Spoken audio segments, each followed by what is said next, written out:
on this edition of Somerville Neighborhood News. Learn about the new affordable housing development on Washington Street, get the latest on a pro-divestment sit-in at Tufts, find out why Representative Denise Provost is appalled with the trade deals being made in Washington, learn about the Tufts protest to support part-time janitors, go to the Boston Marathon with the Somerville Road Runners, learn more about the heroin and opioid epidemic, and go to the city's spring cleanup. These stories and more on Somerville Neighborhood News. Hello and welcome to Somerville Neighborhood News. Today is May 5th. I'm Hadley Green. Somerville Neighborhood News is your bi-monthly newscast and online source for multimedia news. It's a community service production of SCATV, created by staff, interns, and your neighbors. We bring you the news every 2 weeks on Channel 3 and on our website, somervilleneighborhoodnews.org. We begin up at City Hall. On April 29th, the mayor and city agencies held a candlelight vigil in remembrance of the victims of the Nepal earthquake and to support Nepali residents who have been surely touched by the tragedy. City Cable covered the event. Here's a glimpse.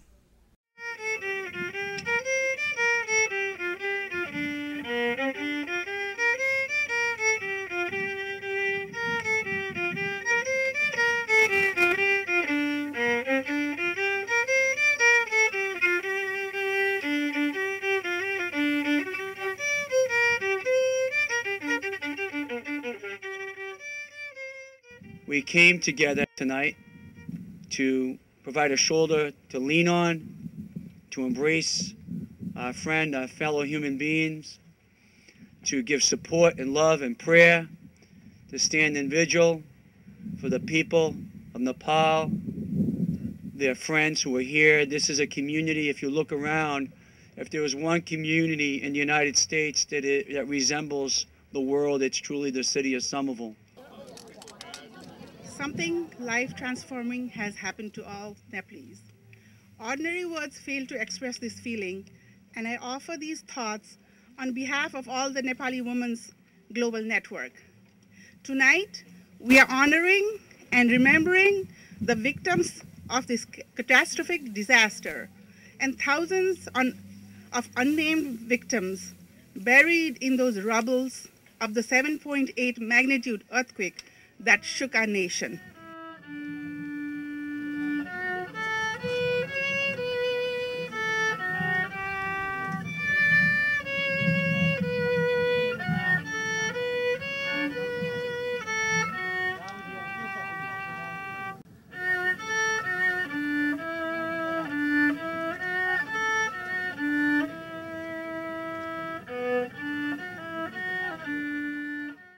Somerville Neighborhood News sends its condolences and best wishes to all our Nepali neighbors. To see the entire vigil, check the City Cable schedule. Massachusetts is breaking records with heroin and opioid drug usage. State health officials say that more than 1,000 people died as a result of overdoses in the state last year. That's more than all of the deaths caused by car accidents and guns put together. Somerville has not been spared. The number of heroin and opioid deaths here continues to rise also. UN decided to take a look at the epidemic and at the agencies and organizations fighting back. Here's the first in a series of reports. I think recently we've seen a spike in ODs. According to the Somerville Police Department, in 2014, overdoses from heroin and other opioids like oxycodone were almost 4 times the number in 2013. That year, there were 20 heroin overdoses, 3 of them fatal. In 2014, the number of overdoses, mostly from heroin, jumped to 76. 13 were fatal.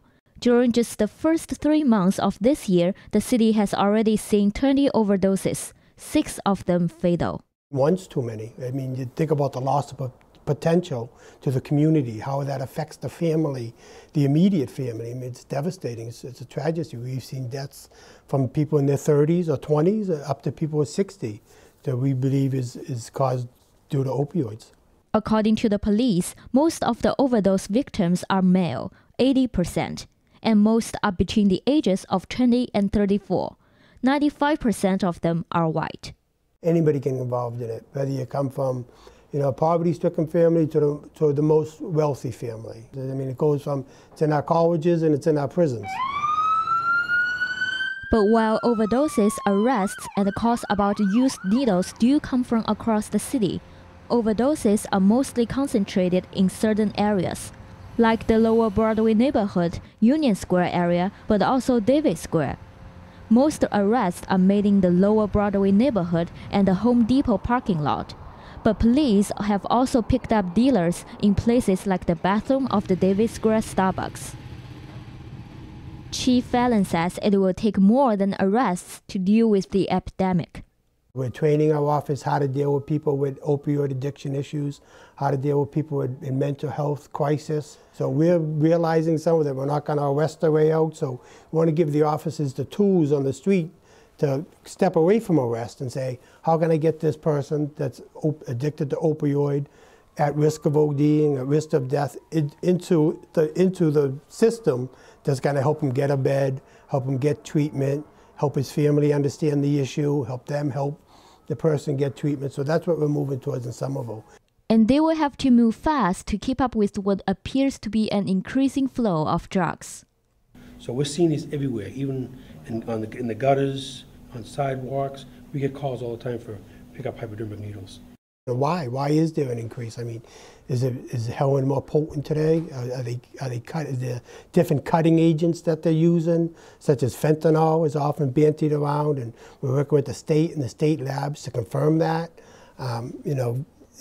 Life in general, is it harder today? Are people more anxious in their lives and turning to drugs to help cope with that? Is it starting with prescription drugs that can be expensive, and then moving on beyond that? I mean, I think you have to really approach the problem from a lot of different angles, just because there's really that one answer of why. Why the increase here and across the country? We have the same question. And what is the city and the community doing to fight back? We will continue to explore the issue in the next newscast.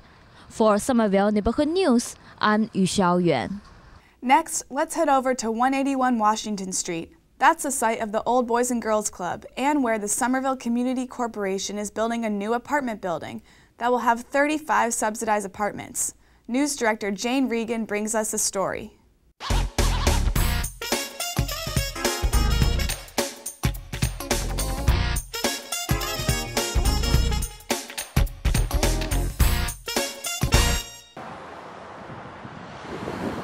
We're on Washington Street, across the street from 181 Washington and 197 Washington. The sites of the construction of two new buildings, one an all-affordable residential building and the other a market-rate condominium building that's in construction now. Many folks in the community know we've been working on this for a while. In fact, we bought this property 3 years ago. It's exciting for us right now to say that next month we'll actually be beginning the construction. The building at 181 Washington Street, which will have 35 apartments, is an affordable housing project. Affordable housing is essentially government subsidized, and to bring the rent levels down to rates that low and moderate income people can afford to pay. Sometimes with an actual subsidy on the rent itself, say with Section 8, some people would have Section 8s, but in other cases the rent is just brought down to a level fully paid by the tenant, but it's brought down to a level that's below what they can find in a market like Somerville's, which is really expensive. Right here we have a sort of a rendering, you can see an architect's rendering of what the new building will be. The Washington Street building isn't the SCC's first real estate project. According to its website, SCC owns 184 affordable rental units across the city and has also built a number of condominiums. The $10 million project has caused some consternation among union members and their supporters because it's slated to be built in part with non-union labor. The Somerville Labor Coalition, representing 6 city unions, wrote LeBlanc a protest letter. The Somerville Labor Coalition is asking Danny LeBlanc, who is the executive director, to use union labor at this particular site. We know that SCC wants good jobs, good paying union jobs, and they want to hire local residents. And we share those same philosophies. So basically that's how we feel. The SCC is involved in several efforts that ask employers to hire locally and to pay just wages. It talks the talk, but can it walk the walk? We want to encourage them, just want to make sure that they do that. Even LeBlanc admits that the SCC could be seen as hypocritical. Could be and has. I think it is a difficult path to follow. So our posture at SCC with the development that we do is we do the very best we can by way of wages and all other conditions and quality of the project. We feel very strongly about that.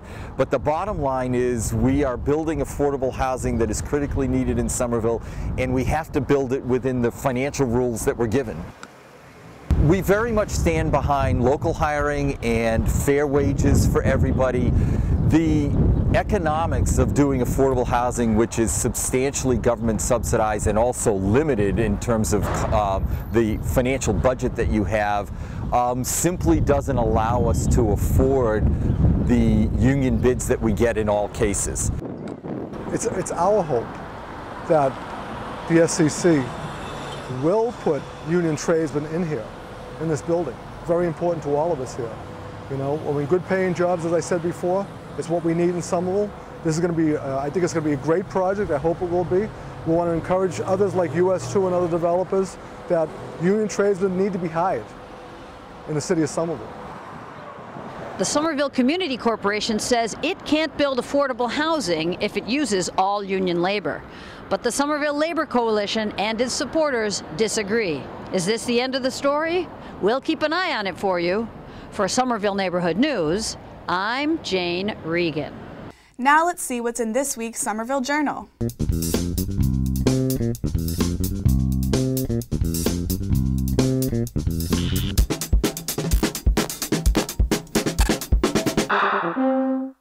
Hello, this week in the Somerville Journal, we'll look at how local residents are trying to help relief efforts in DePaul. We'll follow the ongoing saga of how nips might be sold in different ways at local liquor stores, and we'll sit down and talk with outgoing Fire Chief Kevin Kelleher. You can always read us online at somerville.wickedlocal.com, follow us on Twitter @VilleJournal, and get in touch with me at 617-629-3385 or datkinson@wickedlocal.com. Our next story is about two international treaties that will likely soon be considered by Congress using a controversial voting method known as fast track. If the House and Senate grant fast track authority to President Barack Obama, he'll be able to present Congress with two treaties, the Trans-Pacific Trade Agreement, or TPP, and the Transatlantic Trade and Investment Partnership, or TTIP, for an up or down vote. They won't be able to make any changes. Many people, including elected officials, are very concerned about these treaties. One of them is State Representative Denise Provost. We caught up with her outside City Hall the other day to find out why.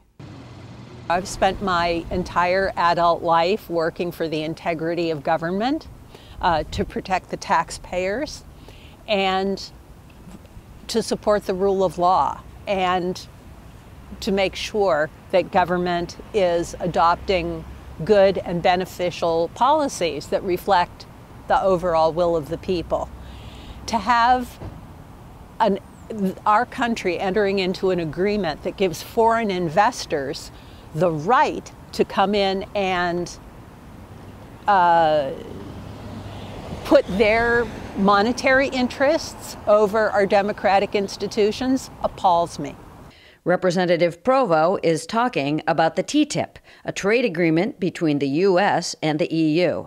That and the TPPA, an agreement between the U.S. and 11 countries, are being negotiated in secret. Both of them enormous trade agreements. I think TTIP alone would cover 43% of the world's trade.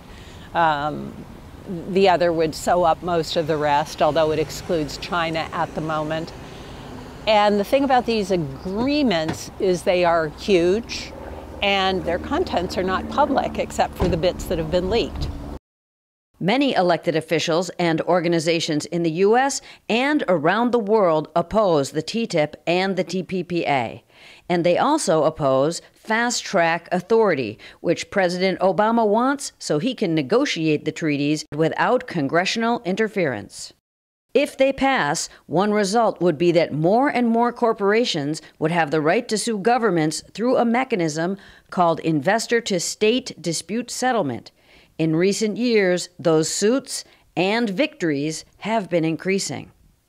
Let me tell you about a case that was decided just last month under NAFTA. A U.S. company called Bilcon, unfortunate name. If I were a U.S. corporation, I would not choose a name that had both bilk and con in it. But this one did. Anyway, they wanted to do a project in the Bay of Fundy in Canada that involved blasting and construction and stuff like that. And they needed an environmental permit. The province hired some experts to make some recommendations, which they gave to the local government, which denied the permit. So Bilcon brought a claim, and these claims don't go to the courts if the claimant doesn't want to bring them there. They go to a tribunal of trade lawyers. So 3 trade lawyers were appointed, and Bilcon went and said, you know, we weren't treated fairly by Nova Scotia, and if we could have done this project, we could have made a lot of money.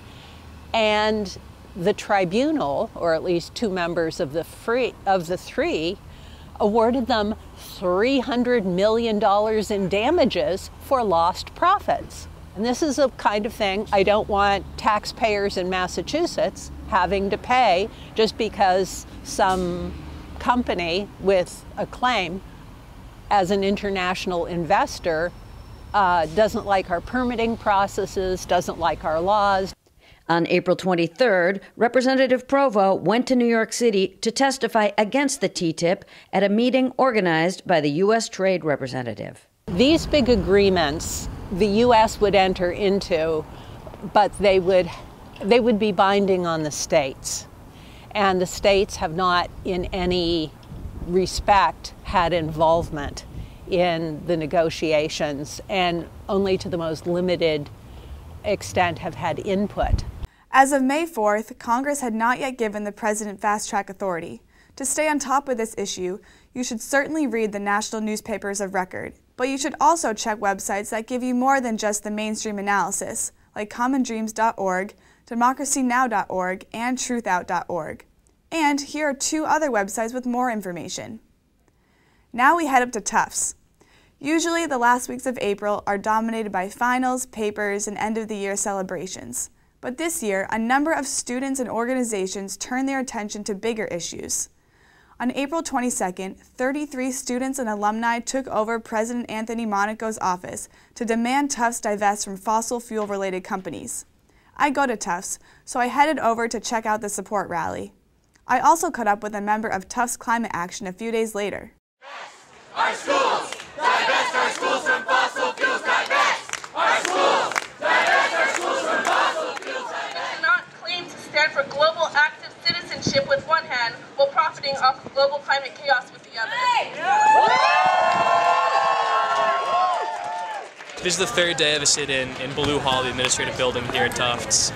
Students have been sitting in President Tony Monaco's office trying to negotiate for divestment from fossil fuels over a 5-year plan. Moral investments, the administration is refusing our ask for a public dialogue with Chairman Peter Dolan and the board in our request to continue negotiations. We were hoping to get an open meeting out of these negotiations, and we were still not able to get that. The school still refuses to bring any sort of communication about divestment out into the public, which we still don't really understand, because again, if Tufts is so confident that divestment is not the right thing for the school at this time, we don't really see what they have to hide from. But we still did, I can proudly say, I think, get a win for our campaign in the sense that we have secured meetings next semester with various members of the board, including hopefully Peter Dolan, who's the chairman of the board, and we've never met with him before, and he definitely has a lot of power in terms of decisions made about the university's endowment. So I think we're closer to divestment than we ever have been. After last week's incident, university spokesperson Kim Thurler told SNN that, in the administration's opinion, divestment would have, quote, significant anticipated negative impact on Tufts endowment. That cost was projected to be $75 million, enough to fund scholarships for approximately 100 undergraduates or annual stipends for an estimated 125 PhD students, unquote. Not all investors agree with Tufts, and the divestment movement is gathering steam across the country and around the world.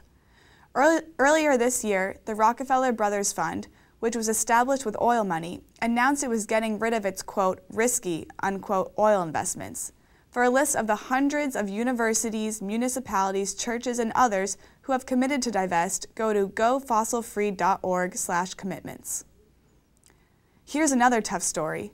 The university has announced that in order to save money, it's going to consolidate its janitorial staff and streamline maintenance. Some 35 part-time workers are going to be laid off. Since last year, students, workers, and their union, Service Employees International Union, or SEIU, have been protesting the announced move. On April 30th, they organized a march of workers, their families, and their supporters from Davis Square to Tufts. Let's take a look.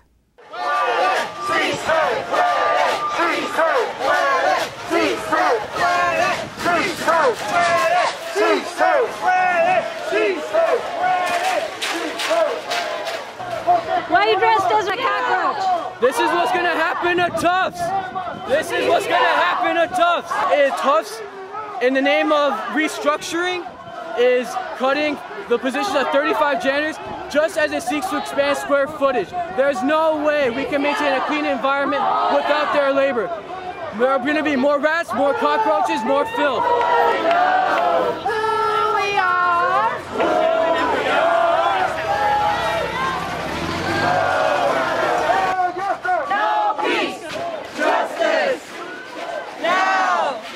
Innocent people, our workers, are going to be sacrificed, and nothing's going to win. No one wins. We all lose.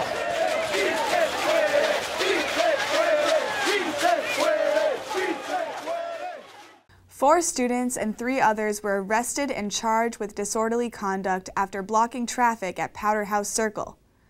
On May 3rd, 5 students started a hunger strike to support the janitors. Junior Nick Fossey recently did a video report on the issue for USA Today College. Here's a look at the beginning. Mi nombre es Lorena Arita y trabajo en lo que es la limpieza.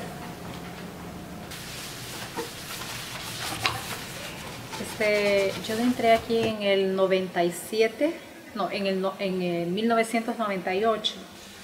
La verdad es que se oyen muchas especulaciones en cuanto dicen de que va a afectar mucho a nosotros los de part-time. Y entonces yo les hago el llamado a los de la administración de que no vean solo recortar un simple trabajador, sino que vean un ser humano. Entonces, ¿qué sería de ellos si el día de mañana les dijeran quedan sin trabajo? Here are some links where you can learn more. You can see Nick's video and read a related article on the College USA Today website. You can read an op-ed by 2 members of the administration on the Tufts Daily website. And here's a good article by the Somerville Journal. Now let's head to kilometer 30 of the Boston Marathon. Our reporter Yushao Yuen braved the cold and wind to check out the Somerville Road Runners table. Good, looking good. We're at the Somerville Road Runners water stop at 30K at the Boston Marathon today.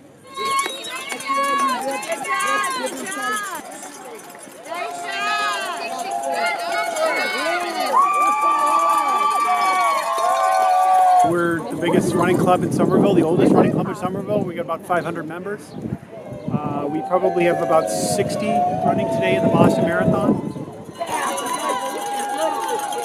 When our particular runners come in, we hand out water. We have special things for them if they've requested. We have our own personal spotter down there. We know when our runners are going to be coming by, and someone down there will walk radio ahead, and we'll have whatever that particular runner's requested. I personally joined the club back around 2000, thinking it was just going to be do track workouts and go home, but I was surprised to find out how much fun it was, and some of my best friends are here. Nice work, guys, nice work! And we end over in East Somerville. Somerville residents ditched their snow shovels for rakes as the city dug into its annual citywide spring cleanup. So I'm very happy to be in East Somerville. It's becoming beautiful. I'm very appreciated what they did. Volunteers joined city officials and ward captains at all 7 wards. A lot of people went under the illusion that the snow was going to clean up our trash and that it would just magically wash away. So we got a lot of trash on the street, and we need to do our part to make sure the city is clean. All volunteers broke into small groups and carried maps of key point areas. Somerville resident Alex Houston is an AmeriCorps member at the national nonprofit Lift Communities. Houston and other AmeriCorps fellows joined in the efforts. This is my first year in Somerville. I love the community. I definitely feel a strong connection. I work with residents every day, and making sure that there's a nice place to walk, to run, is really important. So it's a great day to give back. We picked up trash along the side, so where people are able to run and bike, we picked up trash along that path. And then we have been planting beds, as you can see behind us. We planted new plants and painted the beds themselves. And then we've been raking around to beautify the park so that everyone can enjoy it. After long hours of cleaning and planting, volunteers gathered at the Blessing of the Bay Boathouse for a community barbecue. So participating in the cleanup is a way to give back to your city and your neighborhood and say, I love where I live, I want to keep it beautiful, I want to invite more people here, and I want to get to know my neighbors. It's a great way to, you walk around, you may be assigned a little piece of the city that you haven't seen before, and you can walk up and down and meet people that live here that you've never met, and it's just a great way to stay involved and really commit to the city. As you can see, the parks, the streets, and the walkways are clean and springtime ready thanks to the volunteers at the cleanup. For Somerville Neighborhood News, I'm Laura Onyenaho. Well, that's it for tonight. We'll be back on May 19th at 7 p.m. on Channel 3. In the meantime, check out our news stories at somervilleneighborhoodnews.org and visit our Facebook page, SCATV SNN, to share your favorite segments. Tweet us at SCATV SNN. We welcome you to get involved. Become a reporter or just send in your ideas. Call us at 617-628-8826 or email us at news@scatvsomerville.org. I'm Hadley Green. Thanks for joining us, and we'll see you around the neighborhood.